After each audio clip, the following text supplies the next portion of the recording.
ഞാൻ usually lemon ginger shots from grocery store വാങ്ങാറുണ്ട്. പക്ഷേ നേരത്തെ എന്നൊക്കെ പറഞ്ഞു കഴിഞ്ഞാൽ അതിനൊരു $3 ഉണ്ടായിരുന്നുള്ളൂ.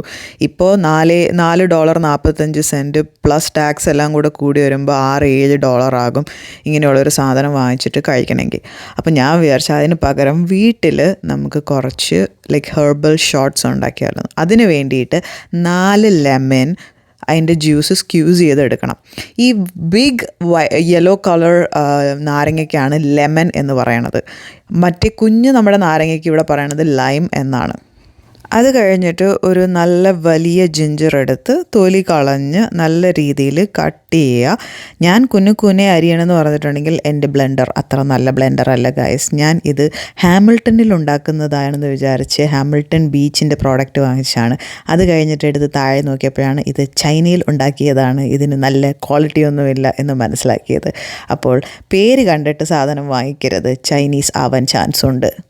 ജിഞ്ചർ ഇട്ട് കഴിയുമ്പോഴത്തേക്കും നമുക്ക് കുറച്ച് ട്യൂമറിക് അല്ലെങ്കിൽ നമ്മുടെ സ്വന്തം മഞ്ഞൾ എടുത്തിട്ട് അതിൻ്റെ തൊലി കളഞ്ഞ് ഇങ്ങനെ കുന അരിഞ്ഞെടുക്കാം. എൻ്റെ കൈ മൊത്തം മഞ്ഞളായി ഗൈസ്, അയ്യോ.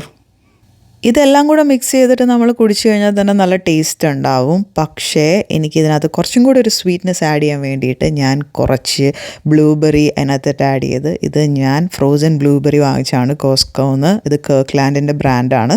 നമുക്ക് വേണമെങ്കിൽ ആപ്പിളോ പെയറോ അങ്ങനെ എന്തെങ്കിലും വേണമെങ്കിലും യൂസ് ചെയ്യാം. And it still taste really good. ഞാൻ കഴിഞ്ഞ പ്രാവശ്യം ഉണ്ടാക്കിയപ്പോഴത്തേക്കും ആപ്പിളാണ് യൂസ് ചെയ്തത്. എന്നിട്ടിത് നന്നായിട്ട് ബ്ലെൻഡ് ചെയ്തെടുക്കുക. ബ്ലെൻഡ് ചെയ്തെടുത്ത് കഴിഞ്ഞിട്ട് നമ്മൾ ഇതിനകത്തായിട്ട് കുറച്ച് ഹണിയും പെപ്പർകോണും കൂടെ ചേർക്കണം. ഹണി ചേർക്കുന്നത് എന്താണെന്ന് വെച്ച് കഴിഞ്ഞിട്ടുണ്ടെങ്കിൽ honey is very good for throat. നമുക്ക് എന്തെങ്കിലും ത്രോട്ട് ഇഷ്യൂസ് ഉണ്ടെങ്കിൽ ഹണി ഹെൽപ്ഫുള്ളാണ്. പിന്നെ ഞാൻ കുറച്ച് വെള്ളവും കൂടെ ആഡ് ചെയ്യുന്നുണ്ട്. പിന്നെ പെപ്പർകോൺ ഞാൻ ആഡ് ചെയ്ത സ്റ്റെപ്പ് ഞാനകത്ത് കാണിക്കാൻ മറന്നുപോയി. പക്ഷേ പെപ്പർകോൺ ഇട്ട് കഴിയുമ്പോഴത്തേക്കും നമ്മുടെ മഞ്ഞളിലുള്ള എന്തൊക്കെയോ ഗുണമുള്ള സാധനങ്ങൾ എക്സ്ട്രാക്ട് ചെയ്യാനായിട്ട് പെപ്പർകോൺ ഹെൽപ്പ് ചെയ്യുമെന്ന് ഞാൻ കണ്ടിട്ടുണ്ട്. എന്ത് സാധനമാണെന്ന് എന്നോട് ചോദിക്കരുത്, ഓർമ്മയില്ല. പക്ഷേ അത് കഴിഞ്ഞിട്ട് നമ്മളിത് നന്നായിട്ട് സ്ട്രെയിൻ ചെയ്തെടുക്കുക. ഞാൻ സ്ട്രെയിൻ കഴിച്ച് കഴിഞ്ഞിട്ട് ബാക്കി വരുന്ന എക്സ്ട്രാ സാധനം കളയാറില്ല, അതും ഞാൻ സേവ് ചെയ്യാറുണ്ട്. അതെന്താണെന്ന് വെച്ച് കഴിഞ്ഞിട്ടുണ്ടെങ്കിൽ അത് ഇത്തിരി ചൂടുവെള്ളത്തിൽ ഇട്ട് നമ്മൾ കുടിച്ചു കഴിഞ്ഞിട്ടുണ്ടെങ്കിൽ അതും നല്ലതാണ്. അപ്പോൾ ആദ്യമേ നമുക്ക് അരിച്ച് വെച്ചിട്ട് ബാക്കി ഉണ്ടായിരുന്ന സാധനങ്ങളെല്ലാം ഒരു ജാറിലാക്കാം. അത് കഴിഞ്ഞിട്ട് ബാക്കിയുള്ള ജ്യൂസ് ഇതുപോലത്തെ കണ്ടെയ്നറിലാക്കി വയ്ക്കാം. ഞാൻ ഇത് യൂഷ്വലി കഴിക്കുന്നതെന്ന് വെച്ചിട്ടുണ്ടെങ്കിൽ എൻ്റെ ഒരു ഷോട്ട് ഗ്ലാസ് ഉണ്ട്, നമസ്തേ ദ ഫക്ക് അവേ എന്ന് പറയുന്നത്.